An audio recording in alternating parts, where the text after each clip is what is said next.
bem, muito boa noite, né? Para os que já estavam semana passada, então a gente vai continuar, né? E para quem não estava semana passada, né? Então hoje só contextualizando, né? Na semana passada nós falamos de Nossa Senhora de Guadalupe no final, mas boa parte, né, daquilo que a gente conversou foi mais a respeito dos critérios que a igreja usa para discernir a veracidade ou a falsidade de uma aparição, de uma manifestação, né? A gente falou bastante disso, né? O que o catecismo da igreja diz, o que a doutrina da igreja nos diz a respeito disso. E aí depois a gente falou de Guadalupe, que é a grande missionária da América, né? Eu acho que esse foi o grande ponto que eu destaquei, né, na semana passada, né? Que até a aparição de Nossa Senhora no México, em 1531, a igreja tinha conseguido batizar 5.000 índios. Depois da aparição de Nossa Senhora de Guadalupe, no primeiro dia em que os índios viram a imagem sendo carregada da casa do bispo para a catedral, 15.000 índios pediram batismo no mesmo dia.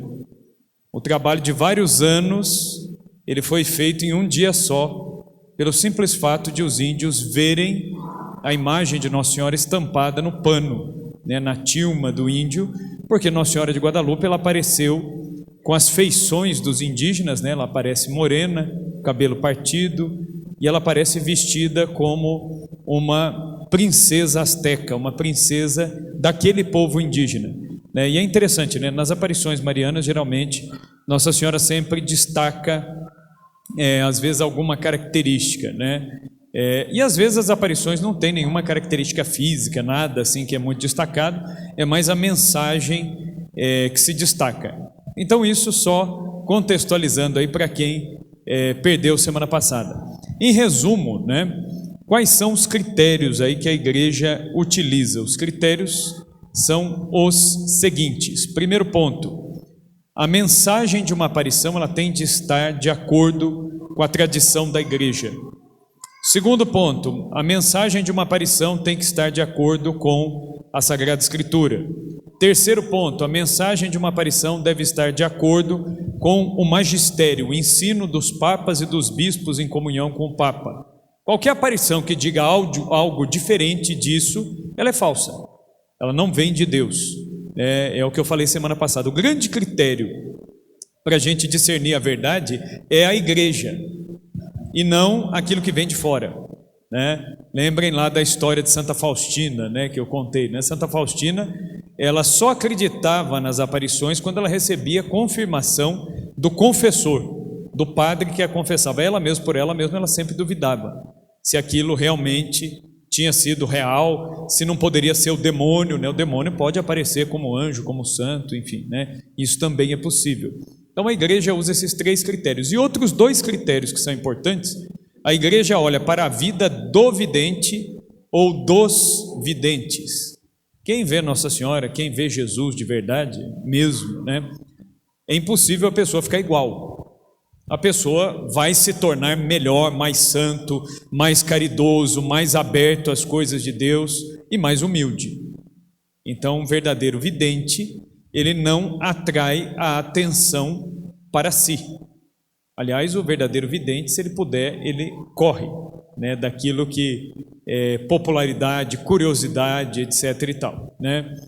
E o último critério que a igreja vai usar são os frutos produzidos pela aparição. Então, se as pessoas que vão ao local da aparição, no caso de Nossa Senhora das Lágrimas, não dá para ir no local, dá para olhar de fora, mas não dá para entrar lá no local. Mas geralmente nos lugares onde Nossa Senhora aparece, diversos milagres, graças ocorrem nesse lugar. Então a igreja olha isso como um critério. Curas físicas, milagres. O que é milagre? É quando Deus suspende uma lei da natureza e Ele mesmo interfere. Isso é um milagre, né? Só que a igreja é muito criteriosa para reconhecer milagre. Nossa Senhora, por exemplo, desde quando ela apareceu em Lourdes, todo dia tem uma série de curas lá em Lourdes, mas nesses anos todos das aparições de Lourdes, mais de 150 anos, a igreja só reconheceu como milagre 56 curas. Em mais de 150 anos, só 56, né? E isso a igreja atesta, fala, não, aqui realmente não dá para explicar. Uma das últimas curas reconhecidas pela igreja em Lourdes é de uma mulher cega de nascença, e ela era cega de nascença porque ela nasceu sem córnea. Como que uma pessoa sem córnea enxerga? Ela se lavou na água de Lourdes, pediu a Nossa Senhora a graça de enxergar, e ela continuou sem córnea. Ela não tem córnea. Ela enxerga com um olho que tecnicamente é morto. É um olho que inclusive não está ligado no nervo óptico. O nervo óptico é o que liga o olho no cérebro. Ela não tem ligação do olho com o cérebro e ela não tem córnea. E ela enxerga perfeitamente. Então, aí é uma cura que a igreja reconheceu. Então, esse é um outro critério que a igreja vai usar. As curas, os milagres, mas mais do que curas e milagres extraordinários, a igreja vai olhar se esta aparição, essa invocação, produz efeitos de conversão. Se as pessoas se confessam mais, comungam mais, se as pessoas se tornam melhores. É um milagre muito maior você conseguir converter uma pessoa fria na fé do que ressuscitar um defunto, né? É muito mais difícil ressuscitar um que está vivo, mas meio morto na fé, do que você fazer um que está totalmente morto voltar à vida. Então a igreja valoriza muito mais as conversões até do que as curas físicas, porque aí é um negócio mais difícil de se fazer, a conversão, a mudança de vida, né, essa consciência do pecado e tudo mais. Então é isso que a igreja usa, tá?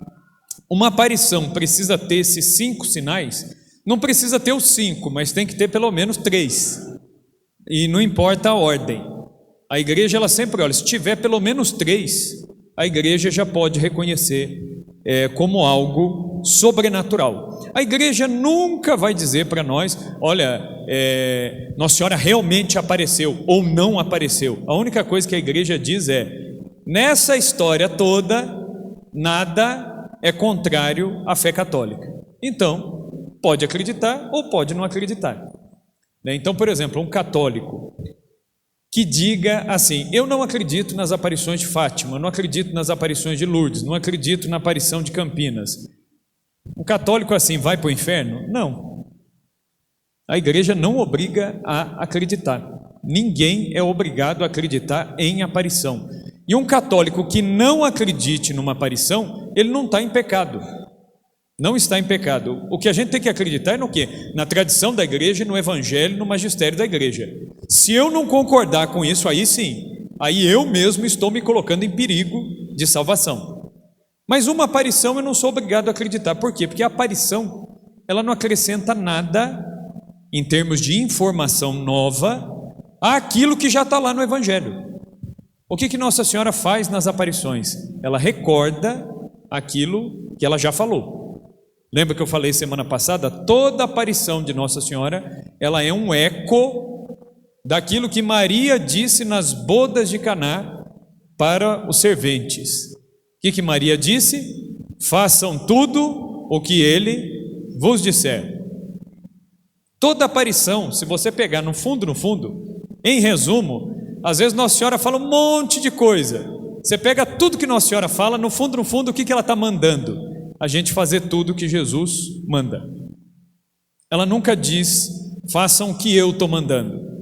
Ela sempre diz, façam tudo o que Ele vos disser. Porque ela é a primeira a obedecer a Deus. Ela é a primeira discípula de Jesus. Então Nossa Senhora, ela nunca aponta para ela mesma nas aparições. Ela sempre aponta para Jesus. Esse é um outro critério de veracidade da aparição. Porque a Maria do Evangelho não é diferente da Maria das aparições. Se uma aparição demonstrar algo diferente daquilo que está no Evangelho, a aparição é falsa. E a Maria lá do Evangelho, ela nunca chama atenção para ela, ela sempre aponta para o Filho.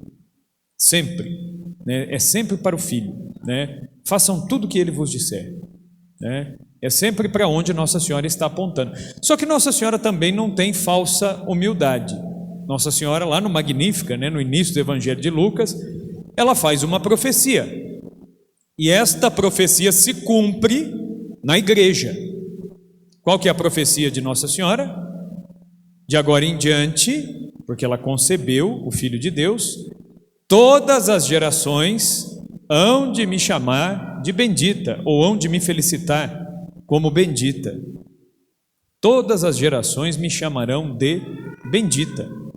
Então, essa é uma profecia de Nossa Senhora. Agora, ela é chamada de bendita por ela mesma? Não, ela é chamada de bendita pelas graças que ela recebeu em vista do Filho, que é Jesus. Então, nós temos que ter isso presente na mente aí para falar de aparição. E aí, falando de Nossa Senhora das Lágrimas, essa é uma aparição que toca de um modo especial a todos nós. Por quê? Porque nós estamos dentro do território diocesano onde se deu a aparição. Nós estamos na Diocese de Campinas. Nossa Senhora aparece em 1930 em Campinas. Aqui eu vou fazer rapidinho um contexto aqui, que eu gosto sempre de fazer. Nossa Senhora, sempre quando ela aparece, se a gente for estudar bem onde Nossa Senhora apareceu, para quem ela apareceu, as circunstâncias em que ela apareceu, é tudo muito parecido. Nossa Senhora, ela usa mais ou menos um caminho que é mais ou menos igual. Ele se repete nas aparições. E uma das coisas que Deus faz nas aparições, nos locais das aparições, antes da visita de Nossa Senhora, é preparar o lugar. Sempre o lugar é preparado de alguma maneira. Vamos dar um exemplo aqui de uma aparição conhecida. Lá em Fátima, onde Nossa Senhora apareceu, o Império Romano chegou onde hoje é Portugal e fundou uma porção de cidades lá. E junto com os romanos, já no primeiro século do cristianismo, chegou o Evangelho em Portugal. Então, antes mesmo de Portugal existir enquanto país, já existiam cristãos católicos chegando no território de Portugal. E pelo menos nós sabemos hoje, talvez muito mais do que isso, mas que a gente sabe, nós conhecemos o nome de 5 habitantes daquele território de Portugal que foram martirizados, derramaram o seu sangue pela fé católica, derramaram o seu sangue por Jesus. Nas proximidades do lugar que hoje é conhecido como Fátima, foi assassinada violentamente pelo Império Romano uma jovem que vivia lá na Península Ibérica, chamada Irene, Santa Irene. É uma santa mártir dos primeiros séculos. Então, perto de onde é Fátima, o sangue de um mártir foi derramado naquele chão. Séculos depois, os muçulmanos invadem aquele lugar. Quando os muçulmanos chegaram ao lugar onde hoje é Fátima, por que Fátima chama Fátima? Os muçulmanos chegaram num lugar onde tinha uma cova. O que é uma cova? É um desnível no terreno. Portugal é cheio de morro. E tem um ponto lá que tem um desnível no terreno. No meio desse desnível no terreno, 3 muçulmanos vinham vindo e se depararam com uma jovem extremamente reluzente, brilhante. E eles ficaram muito espantados de ver aquilo. E eles olhavam para aquela mulher e aquela mulher não olhava para eles. Eles eram muçulmanos. O que eles deduziram? Essa mulher bonita deve ser a filha do profeta Maomé. Maomé teve um monte de filho, mas a filha mais famosa de Maomé chamava-se Fátima. Aí os muçulmanos pensaram no quê? Essa moça deve ser Fátima, a filha do profeta Maomé, que é lá dos muçulmanos. Muito bem, aí deram o nome de Fátima, o nome de Fátima pegou, e o nome de Fátima era um nome muito comum entre os muçulmanos. Essa é uma das versões para o nome da cidade. Existem outras, tá? De um cavaleiro que se casou com uma moça que se chamava Fátima, ele deu o nome ao lugar em homenagem à esposa. Existem várias versões, muito bem. Mas de todo jeito Deus já ia preparando aquele local. Séculos depois, os portugueses, aí já existia Portugal. Portugal é um país que foi criado no ano 1139. Era tudo Espanha, aí desmembrou. Um dos príncipes lá proclamou a independência do pedacinho de terra lá que é Portugal. Portugal é pequenininho. Portugal é um país menor do que o estado de São Paulo. O estado de São Paulo é maior do que Portugal, né? Portugal inteiro, né? Então é um país pequenininho. E quando Portugal já tinha sido fundado como país, os católicos construíram naquele local uma capela para Santa Irene. E aí os portugueses apelidaram aquele buraco de Cova da Iria, porque no dialeto falado naquela região, Irene pode ser abreviado por Iria, a Cova da Iria. Então já havia sangue de cristãos ali, já havia o culto a uma Marte, já havia uma aparição que não se sabia direito como que era. E aí, em plena Primeira Guerra Mundial, dia 13 de maio, sábado agora é dia, aparece uma mulher reluzente sobre uma azinheira para 3 crianças. Só que antes dessa mulher aparecer, as crianças tinham visto quem? O anjo de Portugal. Apareceu um anjo para as crianças e disse: eu sou o anjo de Portugal e eu vim preparar vocês para o que vai acontecer. Então eles já sabiam que hora ou outra eles iam ver alguém. E de repente, como num relâmpago, eles veem, né? Estava o céu limpo, relampeou. Quando eles olham para cima da azinheira, uma mulher. E aí é interessante, a aparição de Fátima é interessantíssima, que ela mostra como que funciona o céu. A gente acha que vai todo mundo para o céu, todo mundo vai ter o mesmo prêmio, né? Não vai ter não. Cada um no céu tem um prêmio de acordo com aquilo que você deu de sim para Deus. Quem se abriu mais a Deus recebe um prêmio maior. Quem se abriu menos recebe um prêmio menor. Quando Nossa Senhora aparece em Fátima, ela aparece para as 3 crianças. A Lúcia é a primeira que vê. A Jacinta tinha 7 anos, ela vê também. O Francisco não vê. E ele vê que as duas estão olhando para cima, ele pergunta: o que é? E aí ela fala: você não está vendo, né? E ele não está vendo, e aí as meninas falam para ele: reza, reza. E aí ele vai rezando, conforme ele reza, ele vê. Então não é igual, o modo como Deus se manifesta não é igual para todo mundo. A Lúcia, ela era a única que via Nossa Senhora, ouvia Nossa Senhora e falava com Nossa Senhora. A Jacinta via, a Jacinta ouvia, mas a boca dela travava na hora da aparição. Ela não conseguia abrir a boca, ela não conseguia falar com Nossa Senhora. O Francisco só via, ele não ouvia nem falava, tadinho, né? É um santo, é canonizado, mas ele só via Nossa Senhora. Tanto é que Nossa Senhora, quando acabava a aparição, ela dizia para as duas: para o Francisco vocês podem contar o que eu falei. Então o Francisco, ele só ficava sabendo do que tinha acontecido pelo que a irmã e a prima falavam para ele. Ele não ouvia Nossa Senhora, ele via, mas ele não ouvia e ele não falava. A Jacinta via, mas não conseguia falar. E o Francisco ainda foi desaforado, né? Porque quando ele viu Nossa Senhora, né? Ele ainda, as meninas falam: nossa, é o dia mais feliz da nossa vida. Aí o Francisco fala: mas eu tenho vontade mesmo de ver Nosso Senhor. Falei: oh meu Deus, né? Mas tá bom já, né? Tá vendo Nossa Senhora, né? Não é todo mundo que vê. E ele falou que a grande vontade dele era ver Jesus mesmo, né? E é interessante, né? Que numa das aparições ele falou isso para a prima, para a irmã. E numa das aparições, Nossa Senhora, obviamente, ela escuta tudo que a gente fala. Sem que o Francisco falasse nada, ela fala para as meninas e fala: digam para o Francisco que mais tarde Nosso Senhor vai vir e ele verá Nosso Senhor. E de fato, em outubro, Jesus aparece, né, junto com Nossa Senhora em Fátima. E aí o Francisco, ele dizia que ele podia morrer naquele dia, porque ele tinha visto Nosso Senhor, ele queria ver Nosso Senhor. E ele disse: se o céu é ver Nosso Senhor, eu quero ir logo, né, para o céu, né, porque ele viu Nosso Senhor, era o desejo dele, né, era o desejo dele.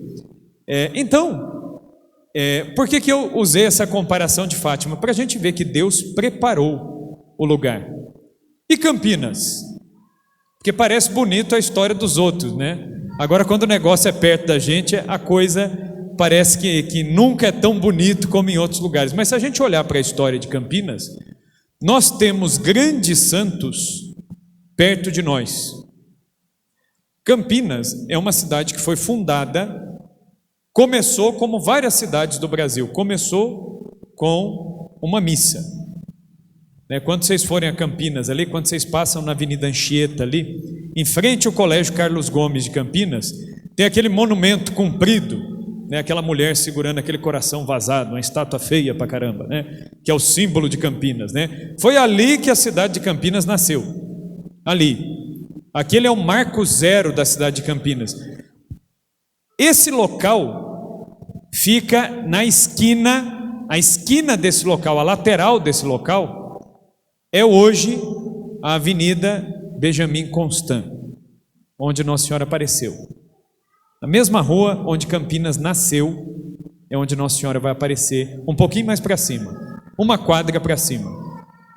Ali naquele lugar foi rezada a missa pelo Frei Antônio de Pádua, foi um franciscano que veio junto com o Francisco Barreto Leme. O Francisco Barreto Leme é o tetravô de Dom Barreto, que vai ser o bispo de Campinas. O Francisco Barreto Leme era um bandeirante. Os bandeirantes eram aqueles exploradores que entravam pelo meio do mato e iam tentando achar ouro, achar pedra preciosa. Então quem fundou Campinas é um bandeirante, chamado Francisco Barreto Leme. De onde que o Barreto Leme saiu? De Taubaté, onde a irmã Amália morreu, Taubaté. Então Francisco Barreto Leme, ele sai de Taubaté. Quem é o padroeiro de Taubaté? Qual que era o nome de Taubaté? Vila de São Francisco das Chagas de Taubaté, era o nome da cidade de Taubaté. E o padroeiro da igreja não é simplesmente São Francisco, mas é São Francisco das Chagas, é São Francisco estigmatizado. É de lá que vai sair o fundador de Campinas.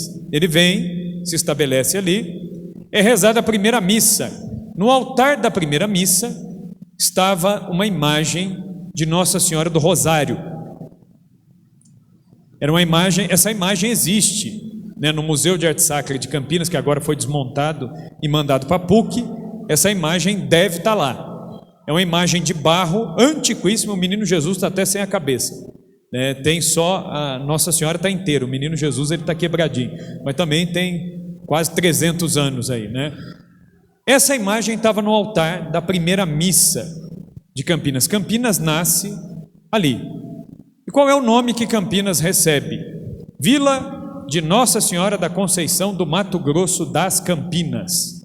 Aí a gente entende por que ficou só Campinas, né? Olha o tamanho, né? Imagina uma placa de carro, né? Com isso aí, né? Então, Nossa Senhora da Conceição do Mato Grosso das Campinas. Esse era o nome. Então, a cidade foi entregue a Nossa Senhora da Conceição, que era padroeira do Reino de Portugal. Campinas foi fundada, o Brasil não era Brasil ainda. O Brasil era uma extensão de Portugal. Então, a padroeira de lá era a padroeira daqui, certo? Então, a cidade foi consagrada a Nossa Senhora da Conceição. A cidade cresceu em torno da primeira capela. A primeira capela foi construída onde?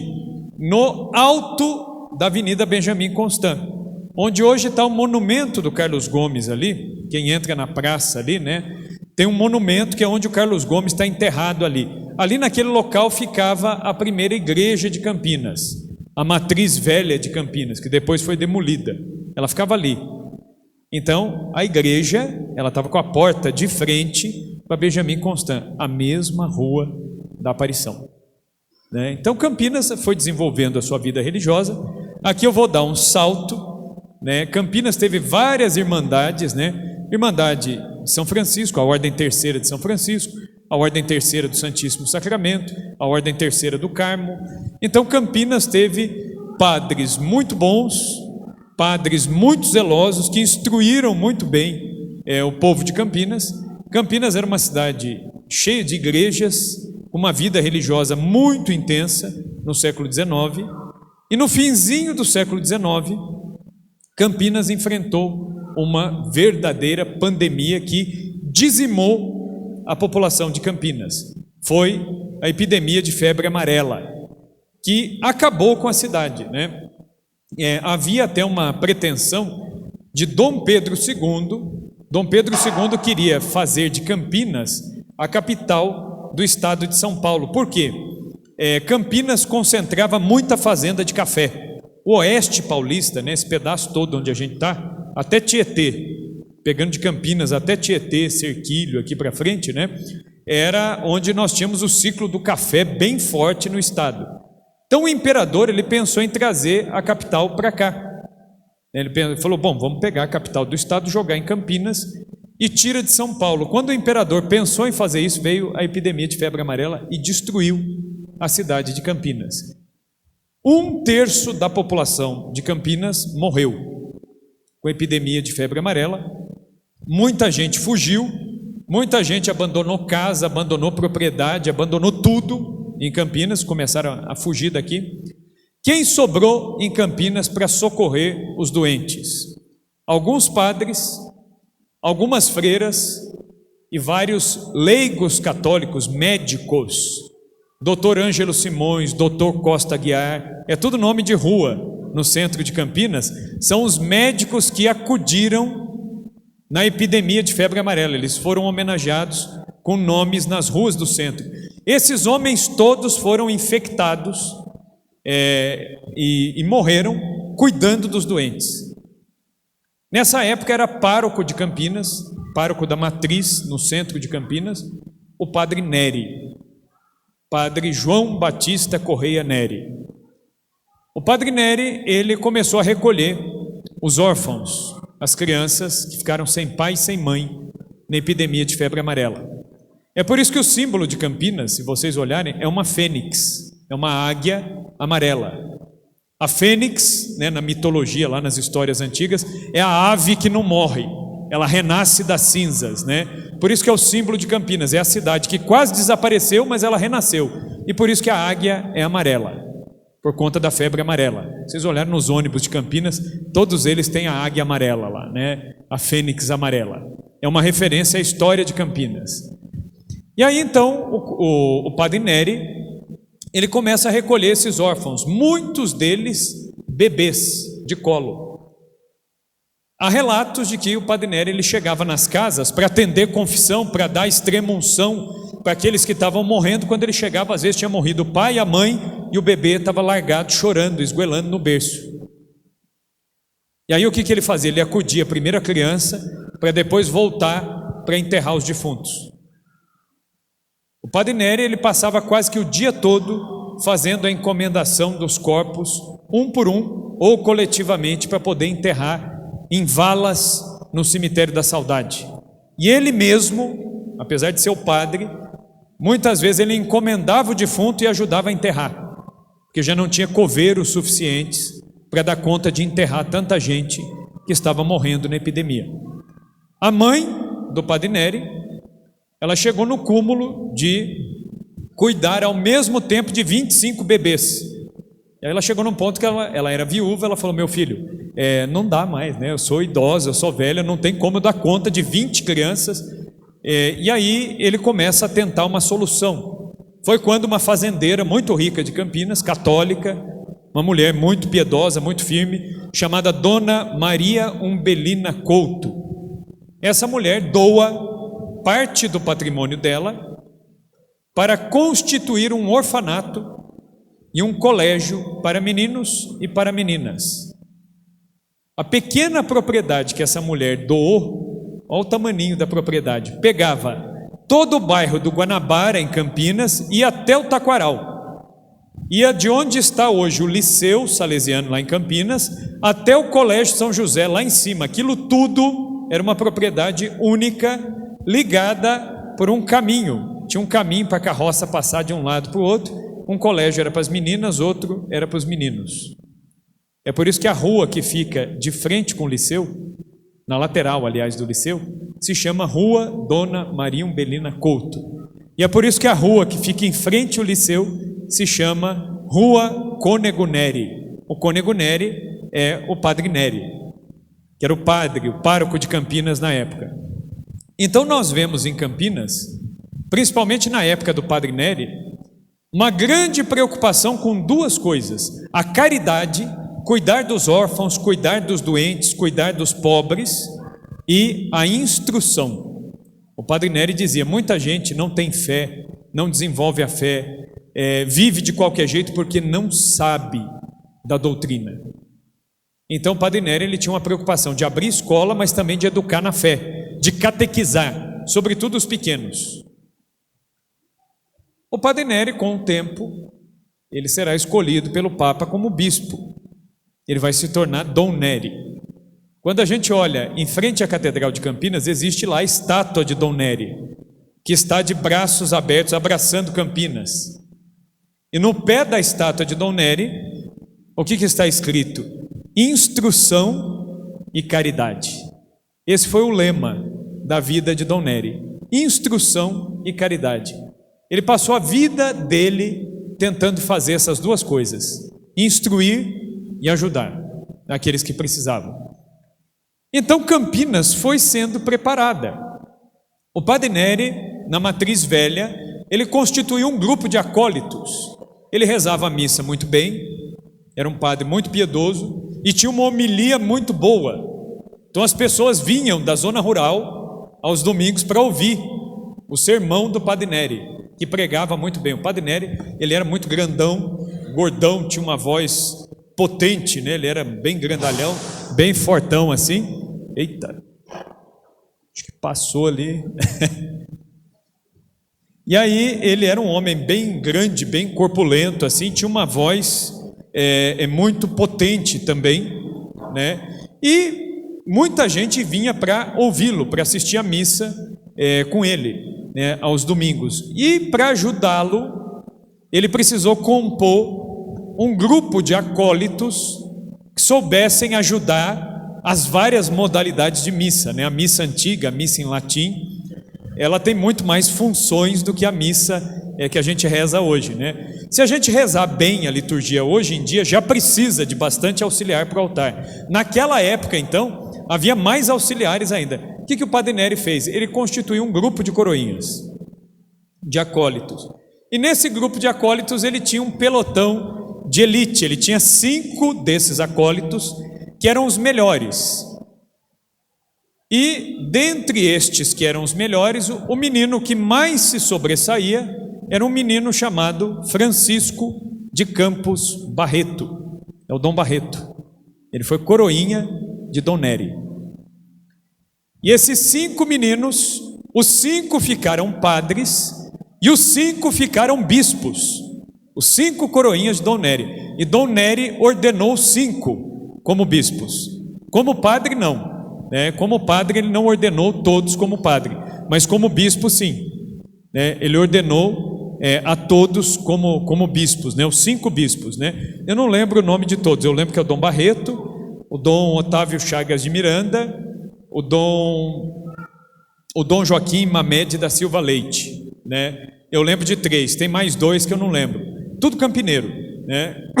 Foram ordenados padres e foram ordenados bispos depois por Dom Barreto, Então Campinas foi sendo preparada, E aí é interessante que Dom Barreto, ele nasceu numa família rica. Os pais de Dom Barreto eram comerciantes em Sousas. Dom Barreto nasceu em Sousas. O casarão onde Dom Barreto nasceu, quando vocês chegam em Sousas, de carro, passou aquela ponte estreita de Sousas. O primeiro casarão que a gente vê do lado direito é a casa onde Dom Barreto nasceu. É um bar hoje, Tem um barzinho cheio de mesa, o povo tomando cerveja ali em volta, Mas é a casa onde Dom Barreto nasceu. A família vendeu a casa, Então, infelizmente, os proprietários hoje não preservaram ali, mas é naquela casa. E Dom Barreto foi batizado na igrejinha de Santana, ali em Sousas. A paróquia de Sousas é onde Dom Barreto foi batizado. Dom Barreto nasceu no dia 28 de março de 1877. O dia que Dom Barreto nasceu, Dom Pedro II estava chegando em Campinas para inaugurar a estação de trem. Foi no mesmo dia. O dia que o imperador chegou a Campinas, Dom Barreto nasceu. Aquele que seria o bispo de Campinas estava nascendo no mesmo dia.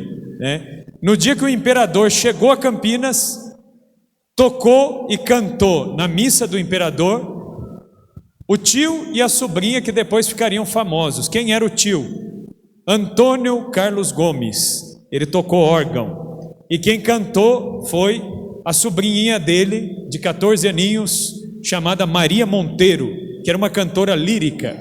O Carlos Gomes foi o maior compositor que o Brasil já teve. Esse povo todo estava vivo na mesma época.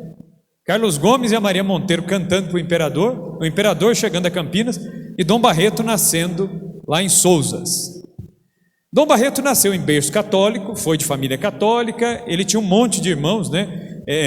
Que sobreviveram foram 6, mas ele teve mais de 6 irmãos, né? Mas que sobreviveram 6 irmãos. E ele era o primeiro, e ele era o alvo das esperanças da família, né? Aquela coisa de antigamente, né? Do pai achar que, não, eu vou passar o bastão que é meu, vai ser do filho mais velho, aquela coisa toda, né? Mas a família era muito católica e não se opôs à vocação de Dom Barreto. Dom Barreto gostava de teatro, ainda menino. Ele ingressou em peças, em companhia de teatro, para fazer teatro. Isso explica porque que Dom Barreto era muito desenvolto, ele era muito desenrolado, não tinha vergonha nenhuma para falar com quem quer que fosse, falava muito bem, então ele fez muito teatro quando era moleque. Aos 13 anos de idade, Dom Barreto ganhou do pai dele. O pai dele falou para ele, falou, agora com 13 anos, agora você já é homem. Então chega de brinquedo, chega de coisa, né? E falou, esse ano eu não vou te dar brinquedo. E deu no aniversário dele, para o menino, um livro chamado O Relógio da Paixão. É um livro que narra as últimas horas de Jesus antes da sua paixão e morte. Todo o sofrimento de Cristo é descrito nesse livro. O próprio Dom Barreto vai dizer que a primeira grande conversão da vida dele aconteceu quando ele leu esse livro. Ou seja, ele meditou sobre Jesus crucificado.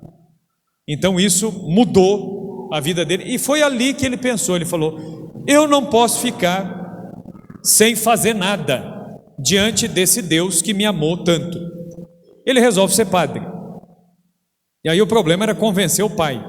A mãe de Dom Barreto, ela fazia tudo que ele queria, daquelas mães, né, que cuidam, que faz tudo que o filho quer, e ela gostava, ela tinha assim um luxo, porque é o primeiro filho, é o mais velho, inclusive os irmãos tinham muitos ciúmes, né, de como a mãe tratava Dom Barreto. Quando ele falou que ia ser padre, então aí pronto, aí que a mãe passou a tratar com mais cuidado ainda, porque ia ser o filho padre e tal, e aí os irmãos tinham, brigavam mais ainda com a mãe. O pai não queria muito, mas deixou. Depois o pai se conformou bem com a ideia, e o pai morreu alguns meses antes dele ordenar padre. Foi uma judiação, porque o pai dele não viu ele ficar diácono e não viu ele ficar padre. Dom Barreto, quando ele fica padre, ele foi ordenado dia 22 de dezembro de 1900, ele foi ordenado padre na antiga Catedral da Sé de São Paulo, que foi demolida, agora tem a Sé nova em cima, né? Mas a igreja era no mesmo lugar, lá da Sé de São Paulo. Dom Barreto foi ordenado lá e rezou a primeira missa no dia seguinte, dia 23 de dezembro, antevéspera já do Natal, e ele escolheu como lugar para a sua primeira missa a capela do Mosteiro da Luz. No chão do altar do Mosteiro da Luz está enterrado o primeiro santo brasileiro, Frei Galvão. E Dom Barreto escolheu aquele lugar para rezar a primeira missa, porque o altar do Mosteiro da Luz é dedicado a Nossa Senhora da Conceição, a mesma padroeira de Campinas. Então ele reza a missa ali, vem para Campinas, nomeado. A primeira função de Dom Barreto como padre foi pároco de Sousas. Ele foi pároco da igreja onde ele foi batizado. Ele ficou 1 ano como pároco em Sousas. De Sousas ele foi mandado para a vila de Santo Antônio de Americana, que é a cidade de Americana, né? Que é a capelinha, não a igrejona bonita lá de Americana, é a capelinha menorzinha que tem do lado lá da igreja de Americana. Dom Barreto foi pároco ali, e depois dali ele veio já para Campinas como vigário da Matriz Velha, que é a igreja de Santa Cruz, que ficava no centro de Campinas. Estando ali no centro de Campinas, Dom Barreto, ele recebe um pedido, um determinado dia, ele já era padre, ele recebe um pedido de uma extrema-unção para uma doente. E Dom Barreto, no início do sacerdócio dele, ele era um sujeito, era um padre muito vaidoso.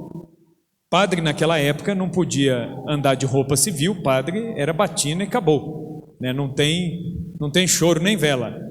Mas o que Dom Barreto fazia? Já que não dava para usar roupa civil, o que ele fazia?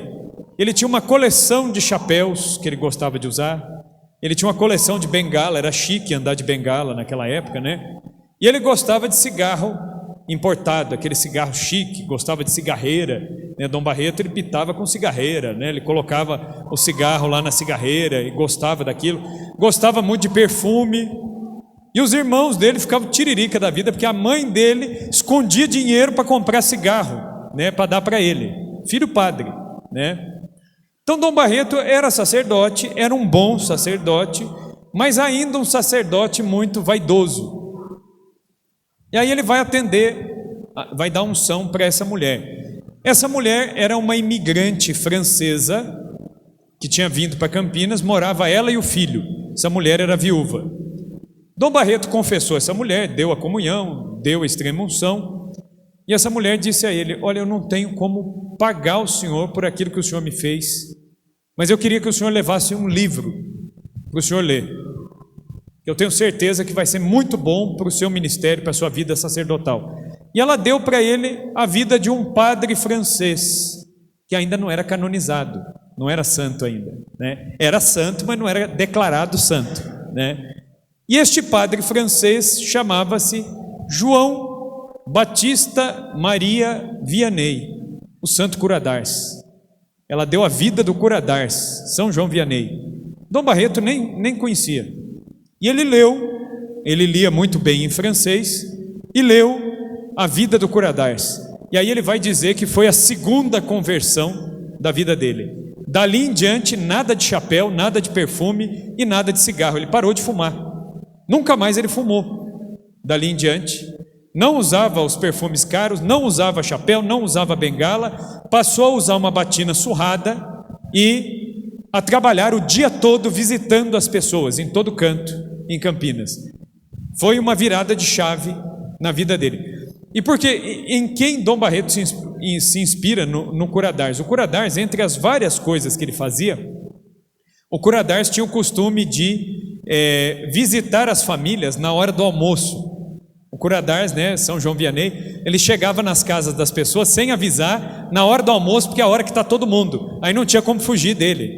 E aí o cura d'Ars ele ia pegando quem é casado na igreja, quem não é casado na igreja, quem vai à missa, quem não vai à missa, quem não vai à missa ele perguntava por quê. O cura d'Ars ele trabalhava no constrangimento mesmo, né? Ele chegava nas casas e era cara de pau, ele falava para a pessoa: ah, mas você eu nunca vi na igreja, por que você não vai? Né? E o cura d'Ars era cara de pau, ele perguntava para as pessoas: você está endemoniado? Não pode pisar em lugar santo? Por quê?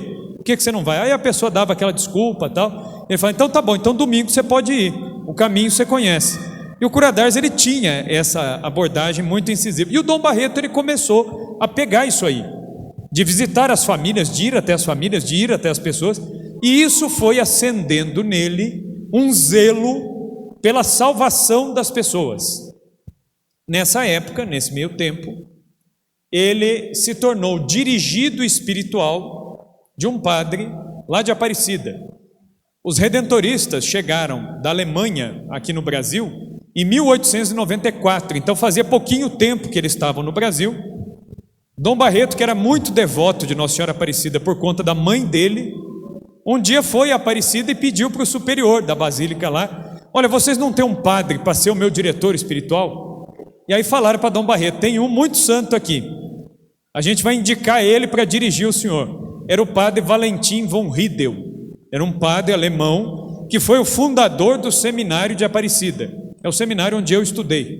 Eu estudei no local fundado pelo Valentim von Riedel, e só depois é que eu fui descobrir que o Valentim von Riedel era o diretor espiritual de Dom Barreto. Ele que começou a dirigir Dom Barreto. E o que o Valentim von Riedel fez Dom Barreto ler? Santo Afonso de Ligório, o livro A Oração, A Prática de Amar Jesus Cristo, Glórias de Maria, Preparação para a Morte. Todos os livros de Santo Afonso ele foi fazendo. E Santo Afonso, a espiritualidade de Santo Afonso, ela gira em torno do quê? Da cruz. Jesus crucificado, o Redentor, por isso que é redentoristas, né? O Redentor é Jesus crucificado, é Jesus derramando seu sangue para nos... Então isso teve uma influência enorme sobre a vida de Dom Barreto. Neste meio tempo, em Campinas vivia uma mocinha muito mais nova que Dom Barreto, chamada Maria Vilac. Essa menina era filha de um casal de imigrantes franceses chamados Joaquim Villac e Lúcia Helene Isnardi. Então a Lúcia Helene Isnardi é a mãe da Maria Villac e o Joaquim Villac é o pai da Maria Villac. Eles tiveram 7 filhos, 3 homens e 4 mulheres. As 4 mulheres todas se tornaram freiras e os 3 homens todos se casaram. Então a família só continuou por conta dos filhos homens. As mulheres, elas todas se consagraram, todas elas. E a Maria Villac, ela manifestou um desejo, uma vocação muito cedo. Ela tinha uma influência espiritual muito grande da avó, né? A avó gostava tanto dela, da netinha, que quando ela tinha 5 anos de idade, a avó foi fazer uma peregrinação a Roma e aos grandes santuários europeus e pediu para a mãe: deixa eu levar ela. E a mãe deixou. Então a criança tem que realmente se dar muito bem com a avó para ficar esse tempo todo. Imagina, né? Só a viagem de navio levava 3 meses para ir, mais 3 para voltar, mais o tempo que ficava lá, né? Imagina o tempo que elas ficaram. E a Maria Villac foi com a avó. Então a Maria Villac, ela aprendeu a rezar com a avó, ela fazia companhia à avó, e ela foi desenvolvendo toda a vida religiosa dela no colo da avó. E a Maria Villac tinha uma tia que começou a fazer direção espiritual com os redentoristas lá de Aparecida. O que aconteceu com a tia da Maria Villac? A tia da Maria Villac se chamava Helene Isnardi. A mãe chamava Lúcia Helene e a tia chamava Helene, né? Essa tia Helena, ela começou a fazer direção espiritual com os padres redentoristas, começou a ler a vida dos santos redentoristas, as coisas de Santo Afonso. E aí ela descobriu que Santo Afonso de Ligório, ele fundou 2 congregações, uma masculina e uma feminina. A congregação masculina são os padres redentoristas, os padres e os irmãos, que são missionários, né? Saem na rua, pregam, enfim. Mas o ramo feminino que Santo Afonso fundou é de clausura. São freiras que vivem em clausura, como o Carmelo, como as beneditinas, não é uma congregação missionária. E ela pensou, ela falou: então eu quero ser monja redentorista. Muito bem, qual era o problema? Não existia mosteiro no Brasil. Para onde que os padres mandaram ela? Falou: olha, o lugar mais perto que tem é na Bélgica.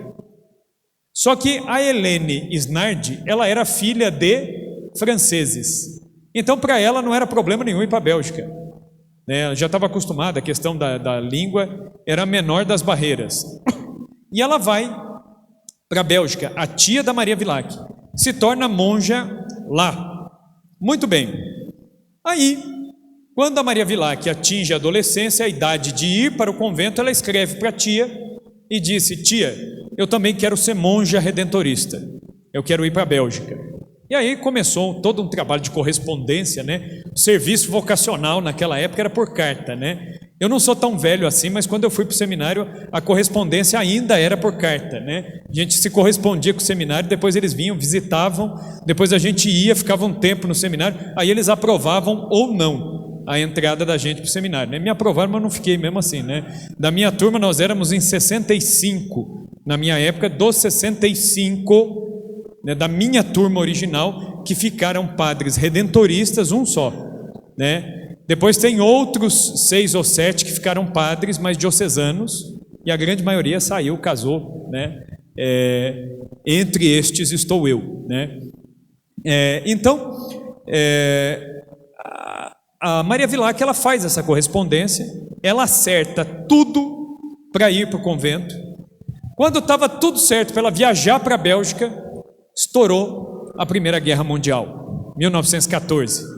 Todas as divisas da Europa foram fechadas. Ninguém entra, ninguém sai.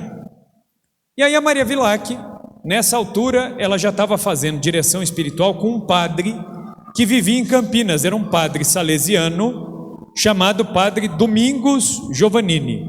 O Padre Giovannini nasceu na cidade de Lucca, na Itália, na mesma época que Santa Gema Galgani.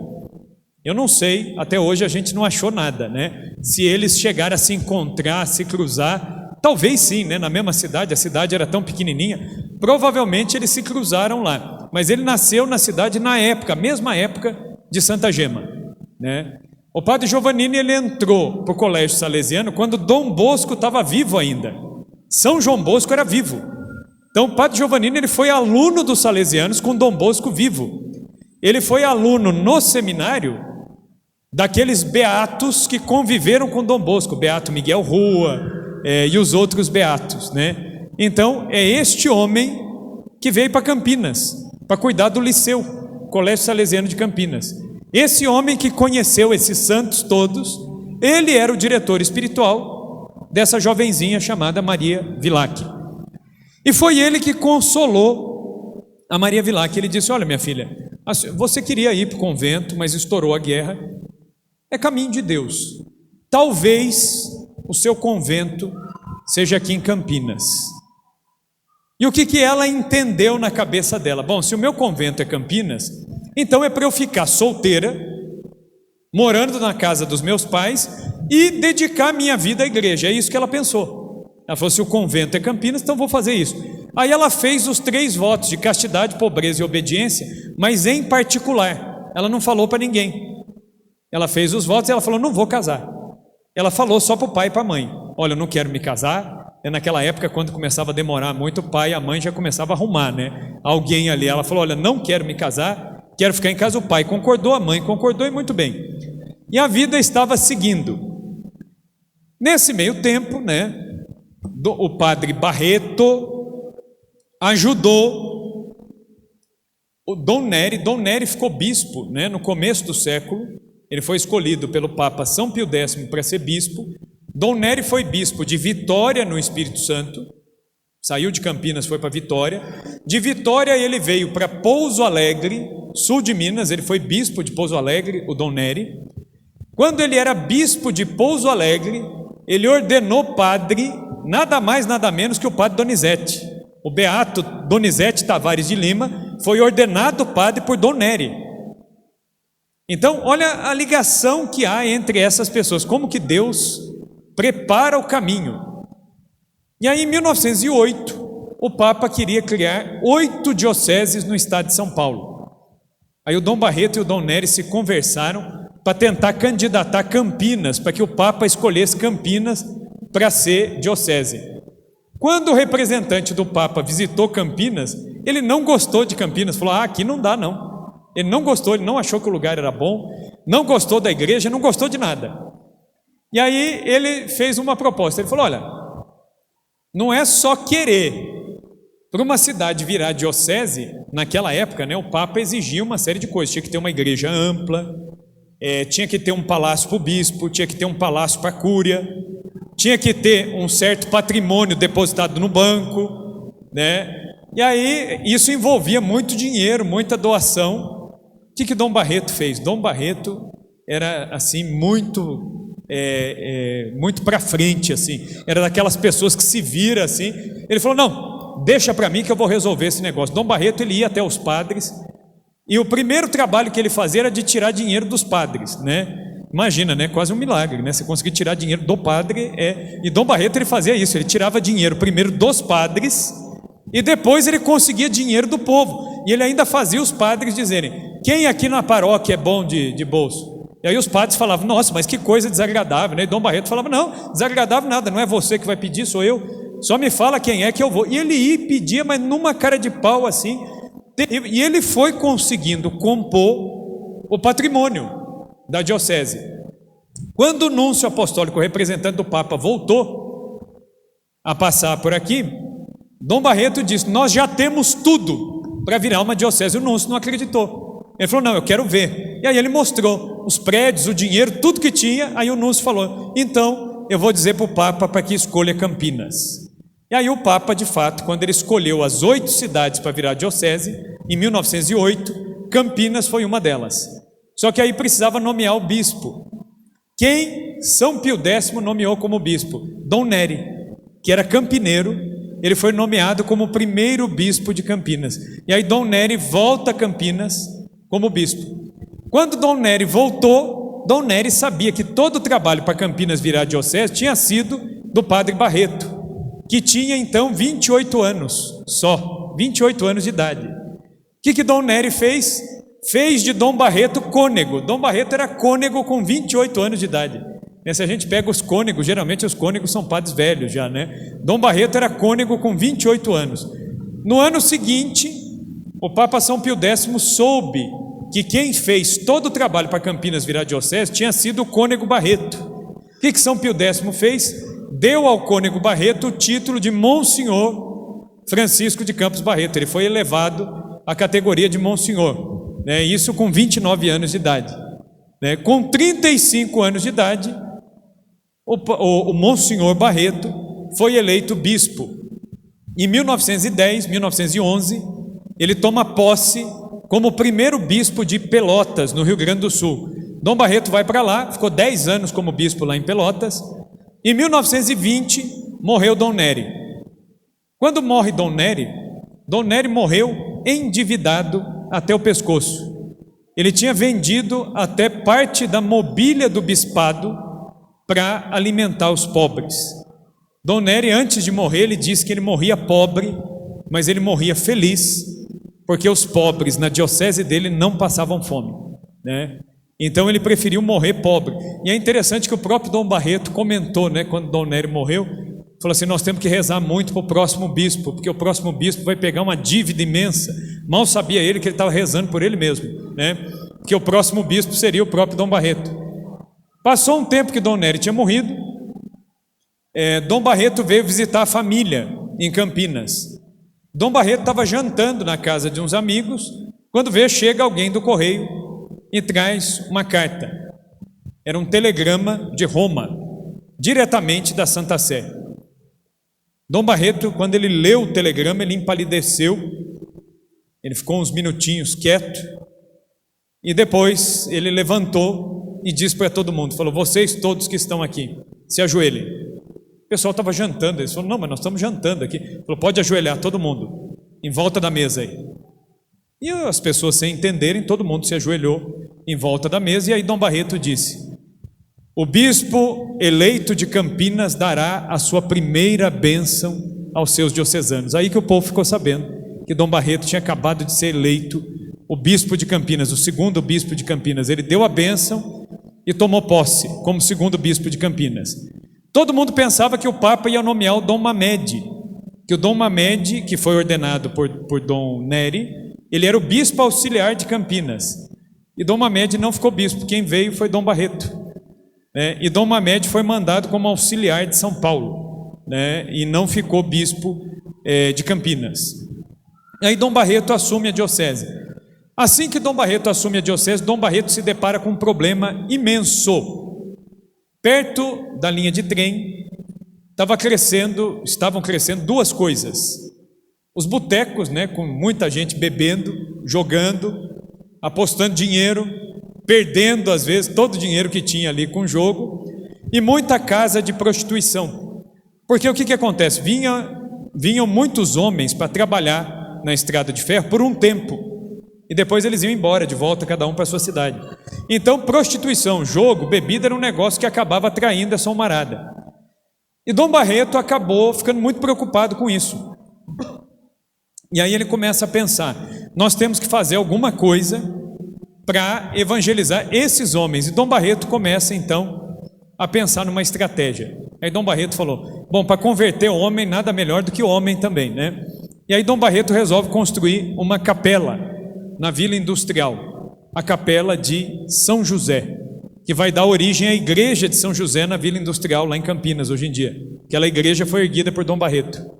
Ele disse assim: nós vamos colocar São José aqui, porque São José foi aquele que administrou a casa da Sagrada Família. É ele que vai administrar essa região onde as pessoas não querem saber de rezar, só querem saber de prostituição, de beber, de torrar o dinheiro e prejudicar a própria família. Então nós vamos começar por aqui. E aí Dom Barreto começou a fazer um apostolado grande naquela região. No primeiro ano da capela, o próprio Dom Barreto foi pregar retiro para os homens. Tinha mais ou menos uns 20 homens participando do retiro. No quinto ano do retiro de Quaresma para os homens, Dom Barreto pregou para 600 homens, né? Existe a foto, é uma foto até muito bonita, é uma foto da igreja de São José em construção ainda. Eles tiraram a foto do altar para trás. Dom Barreto colocou a cadeira dele no meio, tem ele sentado rindo no meio, e 600 homens, só homem, não tem uma mulher lá dentro, só homem, 600 homens dentro da igreja de São José, o retiro do bispo. Então Dom Barreto era um homem inquieto, né? O reitor do seminário de Campinas, o cônego Jerônimo Baggio, ele dizia que Dom Barreto era o bispo que não dormia e não deixava os padres dormirem, né? Porque nem ele descansava e nem ele deixava os padres descansar, porque ele estava sempre inventando serviço para os padres. Olha, tem que fazer isso, tem que fazer aquilo, sempre pensando em movimentar as paróquias e salvar as pessoas. Só que ele percebeu que tinha um lugar onde os padres não conseguiam, às vezes, entrar. Naquela época, né, dentro das casas, as pessoas tinham toda aquela cerimônia, né? É a mentalidade da época até, né? Ah não, se vai receber o padre tem que ser a melhor louça, tem que ser a melhor comida, tem que ser tudo. Então o pessoal ficava muito constrangido de receber padre. E Dom Barreto tentou fazer os padres entrarem nas casas, os padres não entravam. E ele pensou assim: se eu tivesse freiras, freira é mulher, e mulher tem um jeitinho, mulher consegue o que a gente que é homem não consegue, né? E aí ele falou: se eu tivesse umas freiras para me ajudar, eu conseguiria fazer o que hoje eu não consigo.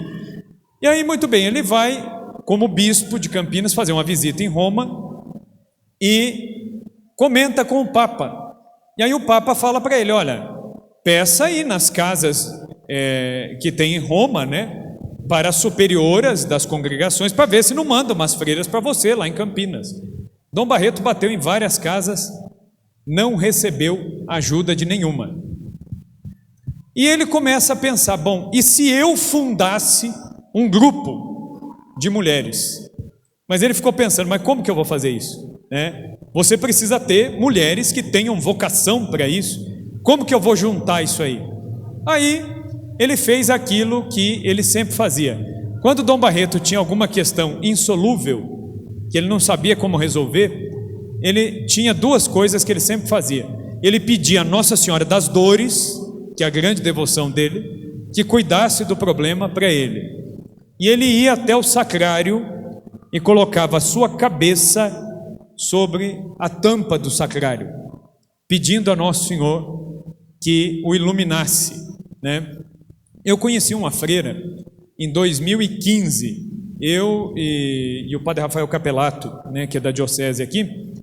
Nós fomos até Taubaté, que nós descobrimos que tinha lá uma freira com 105 anos de idade.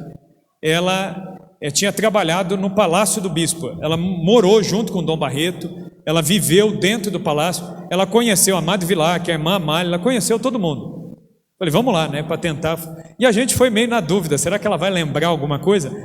Ela estava lucidíssima, tá melhor que nós, né? É perigoso a gente esquecer e ela não esquecia, né? E o mais interessante, a gente falava das coisas da história de Campinas, né?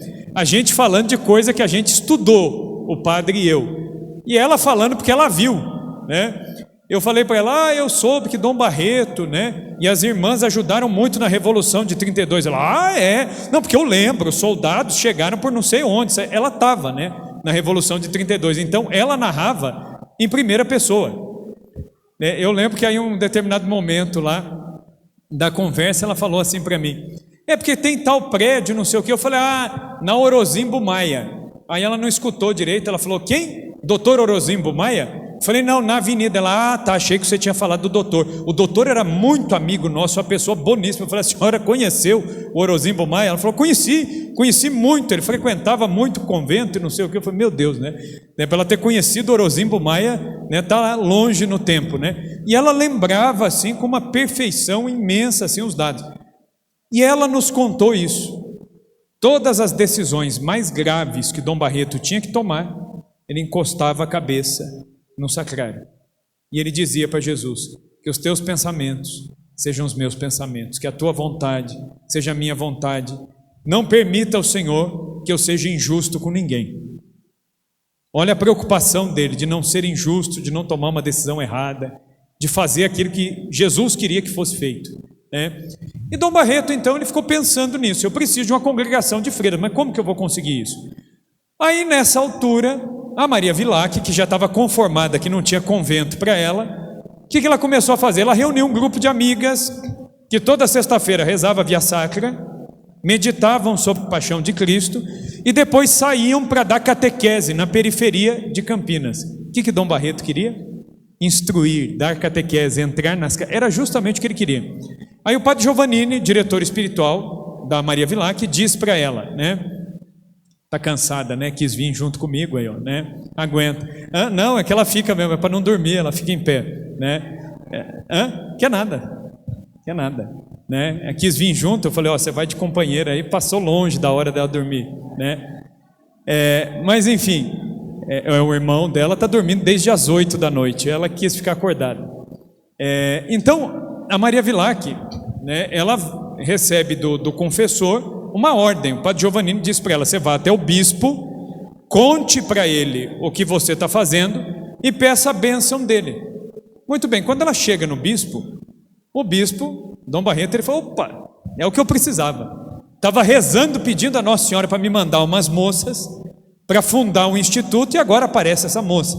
Só que aí Dom Barreto ele fez uma proposta, né? A Maria Vilac foi para pedir uma bênção, ela saiu com problema, né? Ela ganhou a bênção, mas Dom Barreto falou: eu faço uma proposta de que a gente constitua o seu grupo como uma associação.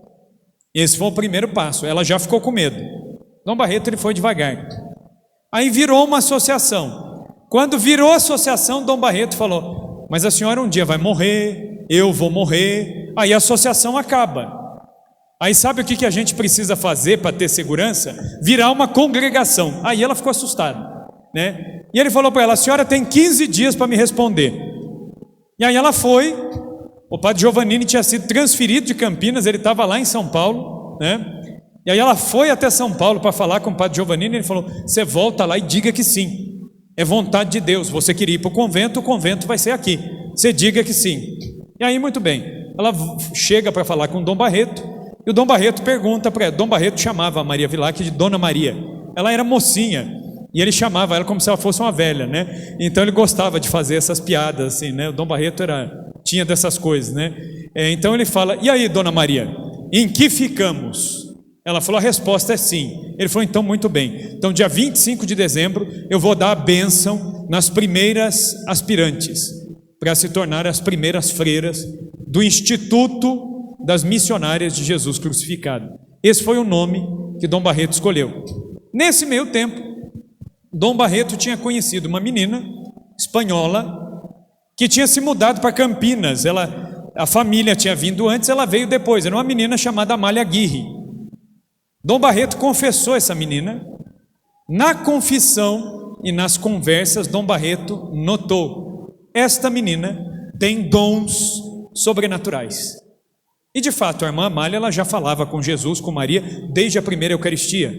Ela já sentia as dores da paixão, ela já tinha os estigmas internos, não apareciam ainda, mas ela já tinha. Então Dom Barreto, ele percebeu, ele falou: é uma alma favorecida. E a irmã Amália, ela vem para o Brasil, Jesus já tinha aparecido para ela, falou que queria que ela fosse freira, ela bateu em tudo que é porta de convento, só tomou porta na cara, e um dia ela entra na Catedral de Campinas, na nossa catedral aí de Campinas, e ela vai até o altar do Senhor dos Passos, aquele altar que existe lá, e ela foi reclamar para Jesus lá, falou: olha, o senhor falou que me quer como freira, o senhor me disse que me quer aqui, eu bati em todos os lugares, todo mundo me recusa, como é que é? Né? O senhor diz que quer, mas nenhuma porta se abre. E aí Jesus aparece para ela ali. Então algumas das aparições se deram dentro da Catedral de Campinas, né?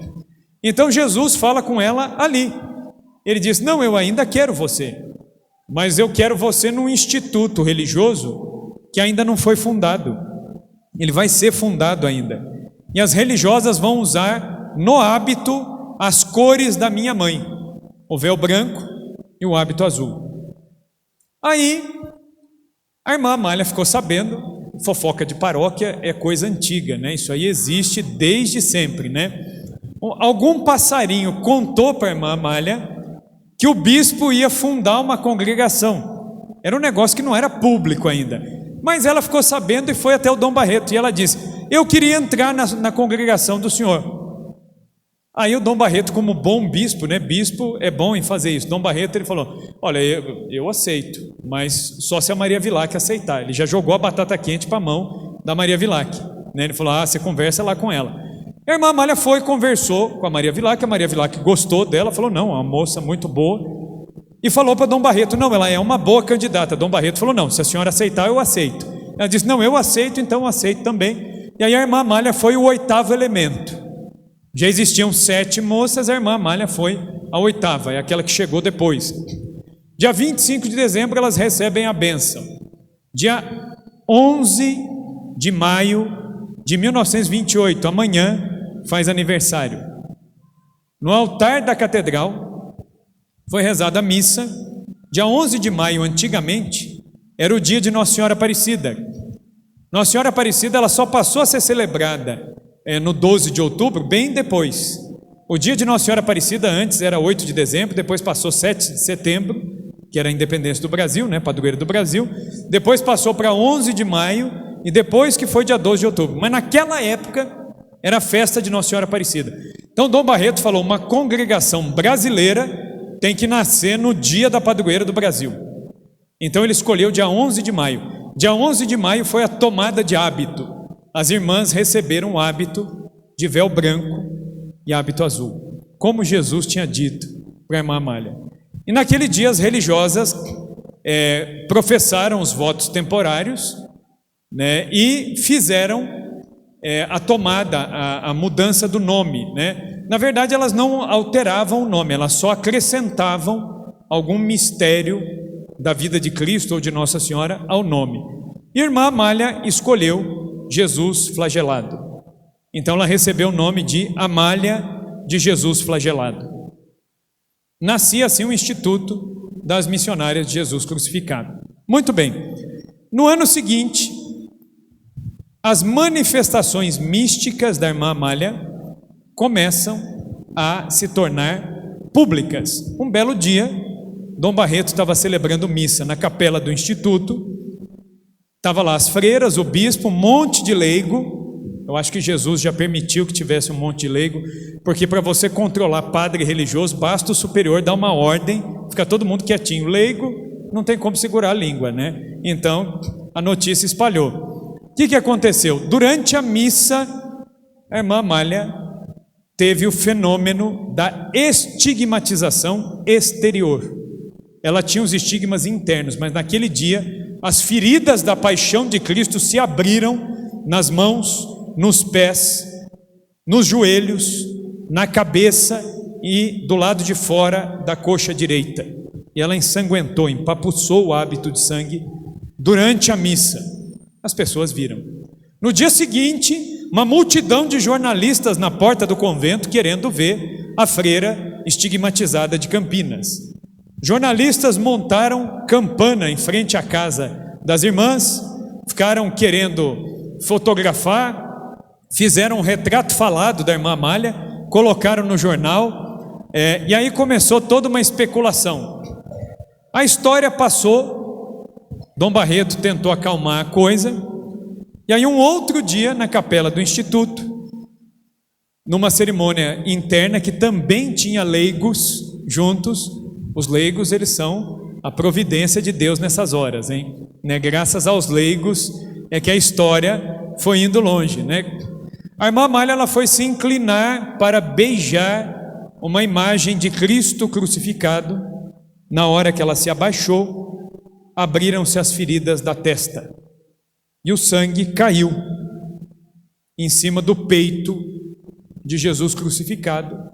E à vista de todas as pessoas, aquele sangue formou o mapa do Brasil, no peito de Jesus crucificado.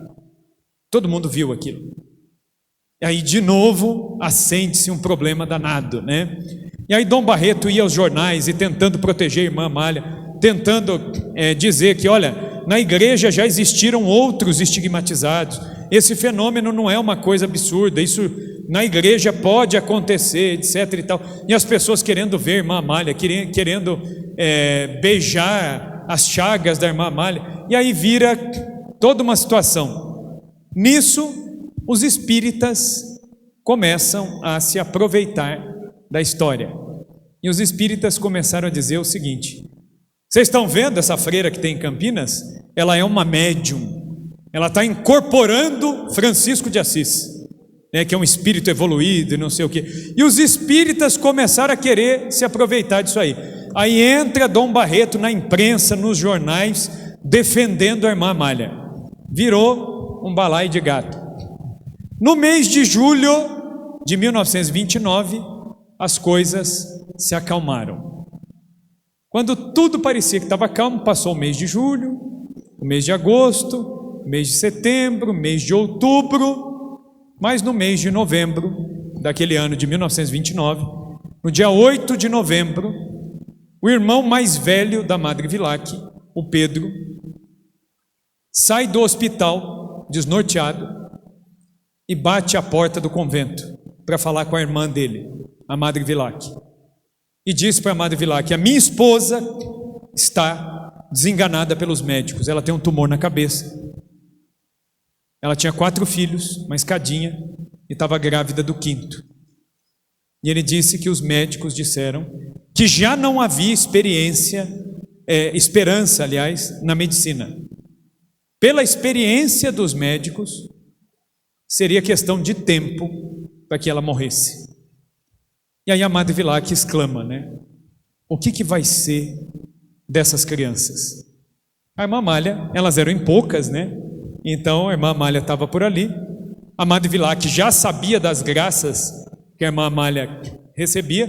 E a irmã Amália tinha uma sensibilidade muito grande por criança. Eu comento isso, tem até umas lives, umas aulas aí que, né, no YouTube da vida aí, que eu comento essa história. Tem uma senhora em Vinhedo, que é a dona Teresa Sampaio, né, que conheceu a irmã Amália, e o marido dela conheceu a irmã Amália e conviveu com a irmã Amália por 40 anos.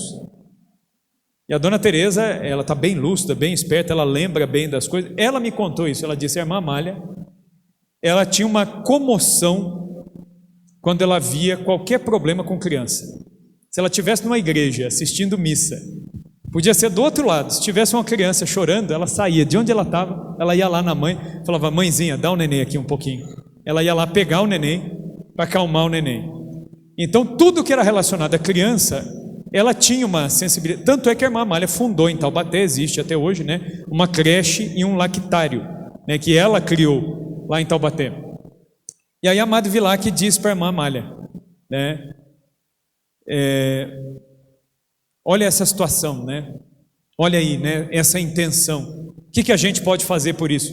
E nesse momento a irmã Amália sente um impulso de subir até a capela. Geralmente a irmã Amália, quando ela ia ter alguma visão, alguma aparição, ela tinha um impulso, ela sentia que dentro de algum tempo alguma coisa ia acontecer. Então o que ela fazia? Ela tentava sair de perto das pessoas, para não escandalizar, para não ter nenhum fenômeno, assustar as pessoas. Então ela tentava se retirar, se recolher. É que às vezes não dava tempo, às vezes era muito rápido, já acontecia, aí era público, né? Então a irmã Amália, ela pede para a Madre Vilac se ela podia subir a capela, e ela sobe a escadaria da capela, que é ali da casa da Benjamin Constant, em frente ao posto de gasolina.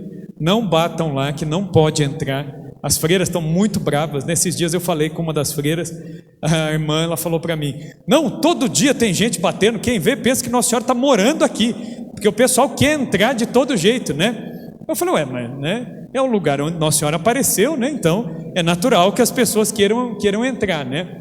Mas o local é fechado, né? Por enquanto, eu espero em Deus que em breve seja aberto, né?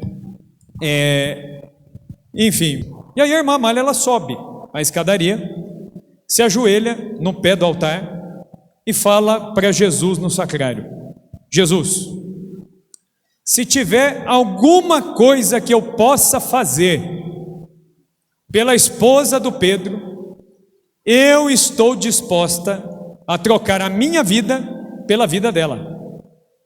O que eu posso fazer? E aí Jesus aparece, Jesus fala com a irmã Amália. Então quem aparece primeiro, na verdade, para ensinar a devoção, foi Jesus. É interessante, a gente fala Nossa Senhora das Lágrimas, mas o autor da devoção é Jesus. Quem fez as orações, quem ensinou como rezar foi ele. Então Jesus aparece para a irmã Amália e vai dizer: se você quer pedir, então peça pelas lágrimas da minha mãe. E aí a irmã Amália não se deu por vencida, ela insistiu. Ela falou: mas como eu rezo? Tá bom, eu vou pedir pelas lágrimas, como eu rezo? E aí Jesus ensina, ele diz: diga assim: vede, ó Jesus, que são as lágrimas daquela que mais vos amou na terra e que mais vos ama no céu.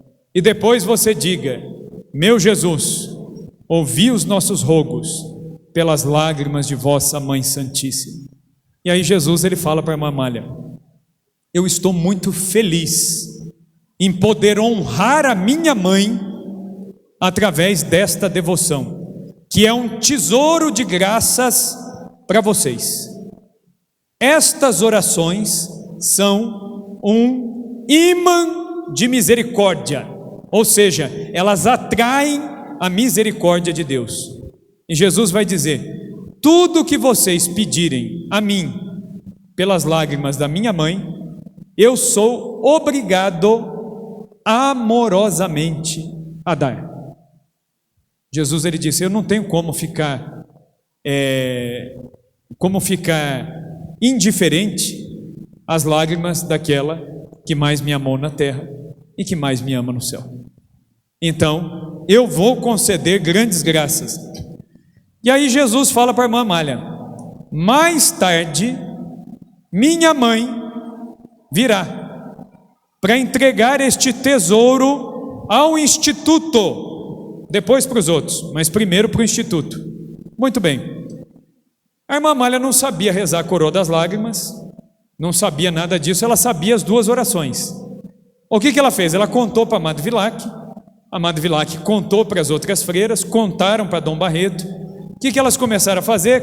A rezar todo dia: vede, ó Jesus, meu Jesus, ouvi nossos rogos. Iam repetindo essas orações na intenção daquela mãe de família. O que aconteceu? Aquela mãe de família foi curada e morreu com quase 90 anos, morreu idosa já, né? Ela foi curada, perfeitamente curada.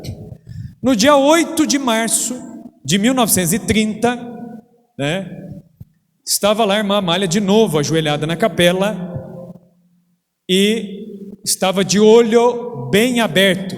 A própria irmã Amália, ela fala isso. Tem gente que fala: como será que foi a visão? Será que ela teve uma intuição? Será que foi uma coisa dentro da mente dela? A própria irmã Amália conta como foi, que ela estava ajoelhada no degrau perto do altar, com o olho bem aberto, quando ela escuta um farfalhar, um barulho, como que de tecido, de roupa, se movimentando, e quando ela olha para o lado, ela vê Nossa Senhora vindo na direção dela, sem tocar o pé no piso, no assoalho de madeira. Nossa Senhora vinha sobre, ela não pisava o chão, ela flutuava sobre o chão, veio e parou na frente da irmã Amália, assim, com um vestido roxo, com um manto azul e com um véu branco, mas não escorrido, né, caído. O véu estava jogado por cima do peito, com a ponta para trás, como uma echarpe, né? Era assim que Nossa Senhora se apresentou, para quem está do lado de lá, né? Então é assim que ela vê Nossa Senhora. E Nossa Senhora trazia nas mãos um terço de contas brilhantes, bem brancas. E Nossa Senhora vai dizer para a irmã Amália: esta é a coroa das minhas lágrimas. As orações meu filho já deu, e agora eu te dou este tesouro. Só que Nossa Senhora, né, não que ela tenha dado mesmo, né, um terço físico, né? A gente não sabe se Nossa Senhora deu mesmo algo físico, acho que não, porque senão isso estaria guardado em algum lugar. A gente nunca achou isso aí, né? Então acho que não. Acho que Nossa Senhora talvez tenha só mostrado o modelo. Mas é um terço com 7 mistérios, com 7 contas cada um. E o terço tinha uma medalha na ponta, tinha um entremeio, tinha esse formato. Muito bem. Em abril, aparece de novo Jesus e Maria dessa vez. Não só Jesus, não só Maria, mas os dois juntos. A irmã Amália estava ajoelhada de novo, no mesmo lugar, no pé do altar, e se apresentam diante dela Jesus e Maria. Jesus com as mãos amarradas, Jesus manietado. O que é Jesus manietado? É Jesus com as mãos amarradas. E Nossa Senhora vestida assim. E aí Jesus e Maria vão falar para a irmã Amália fazer uma medalha, do jeitinho que ela estava vendo cada um deles. E que nesta medalha, de um lado devia ter Nossa Senhora, desse jeitinho aqui. Inclusive Nossa Senhora puxou a orelha da irmã Amália, ela falou: eu quero ser representada assim, do jeito que você me vê, com a cabeça baixa, com as mãos voltadas para cima e com estas cores. E Nossa Senhora insistiu: a minha cabeça e o meu olhar devem estar voltados para baixo, para que quando vocês olharem para a minha imagem, vocês se lembrem de que eu sou uma mãe que olha para os problemas de vocês. Eu olho para as necessidades de vocês. Por isso que eu quero estar com a cabeça baixa, para que vocês se lembrem disso, que eu estou sempre olhando para aquilo que é de vocês. Então isso é interessante. Nossa Senhora disse: o manto tem que ser azul, bem azul, para que ao olhar para a minha imagem, vocês se lembrem do céu e desejem ir para o céu.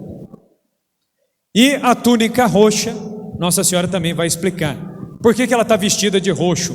Porque na paixão de Cristo, no caminho do Calvário, a via sacra, ela disse: a cada golpe que meu filho recebia no corpo, eu recebia na alma. E a cada golpe que meu filho recebia, a sua pele arroxeava. Eu estou vestida com as dores do meu filho. Por isso que ela é a mãe das dores, a senhora das dores. Por isso que é o vestido roxo. E o véu branco, Nossa Senhora diz que o véu branco é pureza. Mas por que o véu está assim? Ela diz: porque na minha vida nunca passou pela minha cabeça um pensamento impuro, um pensamento que fosse diferente do pensamento de Deus. Qual que era a oração mesmo que o bispo de Campinas fazia quando encostava a cabeça no sacrário? Senhor, que os teus pensamentos sejam os meus pensamentos. Olha onde Nossa Senhora vai aparecer, onde ela quis mostrar a pureza de intenção. E Nossa Senhora disse: então, a minha cabeça está coberta de branco, porque eu nunca tive um pensamento contrário ao pensamento de Deus. E o meu peito está coberto de branco, porque no meu coração nunca entrou um sentimento contrário a Deus. Então aprendam comigo a ter boa intenção e a ter coração puro, a ter coração reto, a não desejar o mal para os outros, né? Se tem um mau pensamento, um desejo de responder alguém, de fazer o mal para alguém, afugenta o pensamento.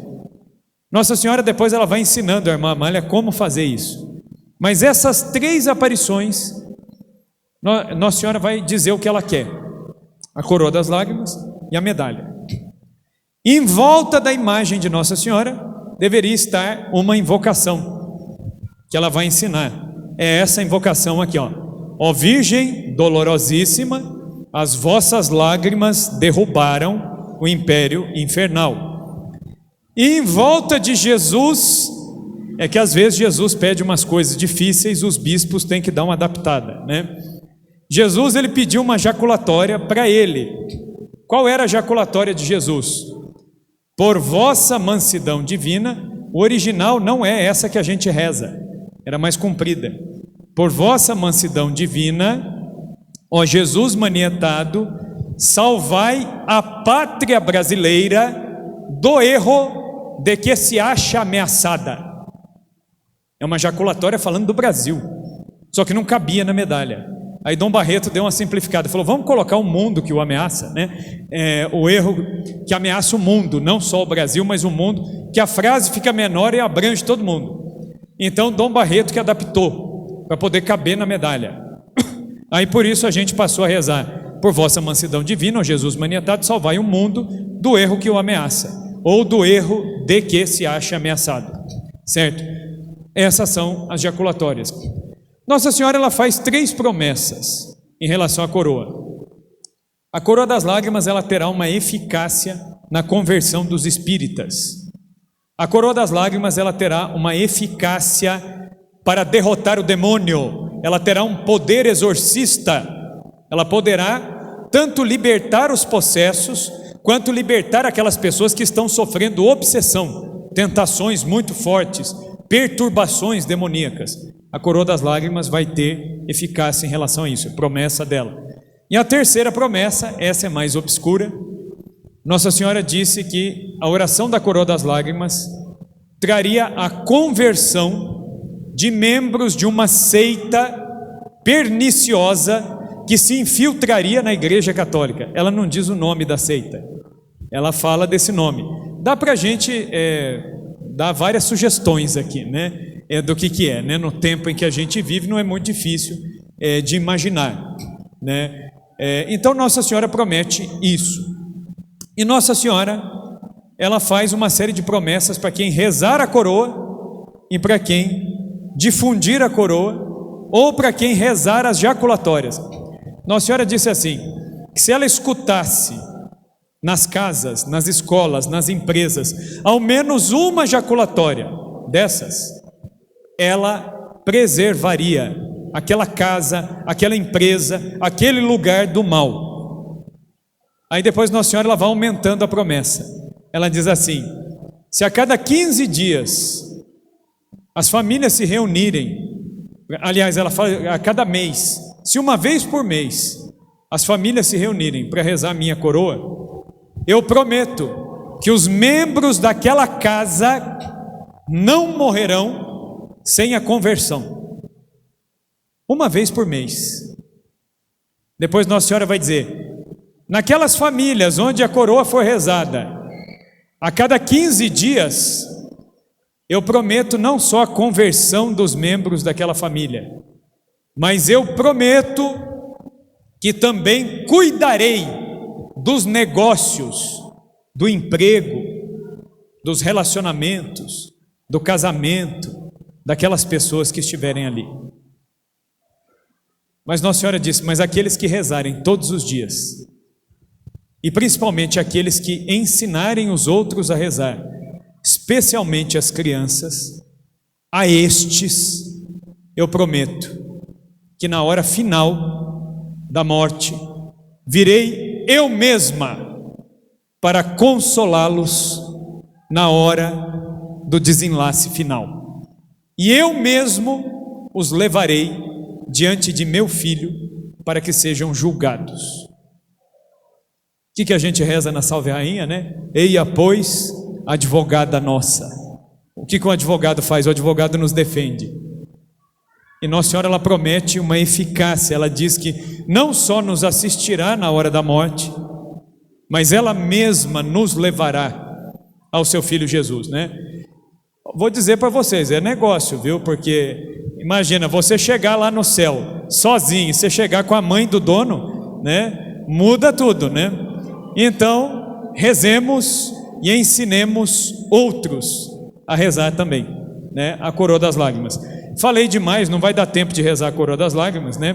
Mas vocês rezem em casa então, tá bom? Vamos ficar em pé, só para a gente rezar então as jaculatórias da coroa das lágrimas aqui, olhando para Nossa Senhora, né? Nossa Senhora das Lágrimas tem um detalhe que é bonito, que eu não falei. No pezinho dela aqui tem as 8 pombinhas, né? As 8 pombinhas são as primeiras freiras das missionárias de Jesus crucificado. E aqui em cima tem uma pombinha que está mais perto do pé de Nossa Senhora, está com a asinha aberta, é a irmã Amália. A pombinha que está mais perto é aquela que viu Nossa Senhora, né? E a outra pombinha aqui, que é a que está no centro, é a Madre Vilac, é a fundadora, né? Inclusive a Madre Vilac é uma pessoa muito santa. O demônio, quando ele vinha atacar a irmã Amália, se ele escutava os passos da Madre Vilac vindo pelo corredor, várias vezes o demônio disse para a irmã Amália, eu vou sair. E ela dizia, ué, mas o que deu em você? Você está me perturbando até agora, né? Vai sair agora. E o demônio disse mais de uma vez, eu não posso ficar no mesmo lugar que aquela mulher. E aquela mulher era a Madre Vilac. Então a Madre Vilac também é uma mulher muito santa, Dom Barreto também, são pessoas muito santas, né, que estão envolvidas diretamente na história da aparição. Vamos rezar então as invocações. Vede, ó Jesus, que são as lágrimas daquela que mais vos amou na terra e que mais vos ama no céu. Meu Jesus, ouvi os nossos rogos. Ó Virgem dolorosíssima, por vossa mansidão divina, ó Jesus manietado, salvai o mundo do erro de que se acha ameaçado. Que o Senhor Todo-Poderoso nos abençoe, nos guarde, nos livre de todo mal, em nome do Pai, do Filho e do Espírito Santo. Amém.